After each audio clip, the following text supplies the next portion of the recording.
It's alive. It's biting the rust. It's biting the rust.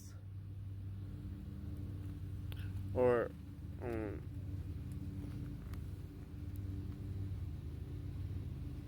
I'm really not sure what's happening, to be honest.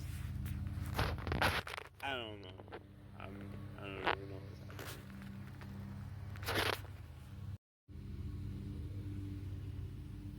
So, my guess is clearly it needs to get to a tree because it's nowhere near a tree, but it's camouflaged like a tree.